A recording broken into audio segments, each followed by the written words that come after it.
High everyone, सबैलाई नमस्कार। YouTube च्यानलमा हजुरहरू सबै स्वागत छ। आज चाहिँ परोठा अर्डर आएको छ। म परोठा बनाएर देखाउँछु हजुरहरूलाई। परोठा कसरी बन्छ, कति बन्छ भनेर म देखाउँछु। आज चाहिँ बिहानै परोठा अर्डर आएको, दाइले लिएर जानुहुन्छ, बनाएर देखाउँछु। हेरेर साथ दिनु होला सबैले। मैले चाहिँ पेडा तयार गरेर भट्टाभट्टी मसला हाल्न थालेँ। मसला चाहिँ अर्डर चाहिँ जम्मा 20वटाको थियो दाइको। 20वटा परोठा अर्डर आउँदाखेरि चाहिँ मसला रेडी गरेर भट्टाभट्टी गोलो बनाएर मसला हाल्न थालेँ। चाहिँ चिल भाइलाई चाहिँ भिडियो खिच्देऊ भाइ भनेर चाहिँ भिडियो खिच्न लगाएँ। उसले पछाडि मान्छे हुँदा पनि चाहिँ उसले भ्याइ गरेर भिडियो खिच्दै थियो। अनि त्यसपछि मैले सुरु गरेँ परोठा हान्नलाई। आज एकदमै भट्टी हिट थियो अनि बिहानैबाट तातो पनि छ। फेरि बिहानमा गर्मी महिनामा चाहिँ चाँडो घाम आउँछ भट्टीमा, त्यही भएर गर्मीमा झन् धेरै गर्मी हुन्छ। जाडोमा त 10 बज्छ घाम आउँदाखेरि, जाडोमा चाहिँ ठिकै हुन्छ। यो चाहिँ सदाबार हावा चलिरहन्छ र मात्रै शीतल हुन्छ। भट्टीमा पनि राम्रै छ। यस्तै गरी बनाउँदैछु।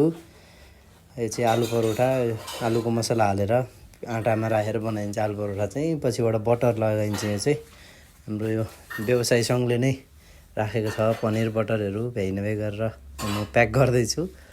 5-5वटा गरेर प्याक गरिदिएको छु। अब दाइ आउनुहुन्छ एकैछिनमा। म चाहिँ एकदम आत्मीय दाइ हुनुहुन्छ, यहाँ आलोकनगर बस्नुहुन्छ। एकदम राम्रो दाइ हुनुहुन्छ उहाँ चाहिँ। म यहाँ काठमाडौँ आएदेखि नै काठमाडौँ आएदेखि भन्दा शान्तिनगर आएदेखि चिनजान भइरहेको दाइ हो।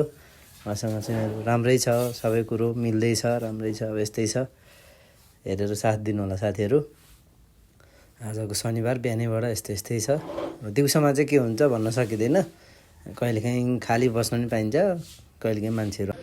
हरिबालाई चाहिँ चिया पकाउनु पऱ्यो भने चिया पकाउनुको लागि हरिबाला खोज्दै आएको छु। हरिबा यतापट्टि हुनुहुँदो रहेछ। हरिबाला 2टा दुध चिया। अब यहाँ हरिबालाई भन्दै आएको छु। यहाँ मेरो चाहिँ रोटीको पेडा रेडी गर्नु छ, त्यही भएर यहाँ परोठा हानेको हात बोलेर कस्तो भयो आज बिहानैबाट। ठिकै छ। अब हरिबाले चिया पकाउँछ 4वटा। ल चिया पकाऊ है। अब यहाँ चाहिँ रोटीको पेडा रेडी गर्दैछु। अब दाजु कतिखेर आउनुहुन्छ। यहाँ मैले रेडी गरिसकेको छु परोठा। यहाँ भाइले अचार पनि प्याक गरिसकेको छ।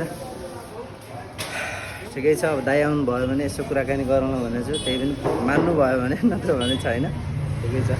भयो भने कुराकानी राख्छु, भएन भने फेरि अर्को भिडियोमा भेटौँला।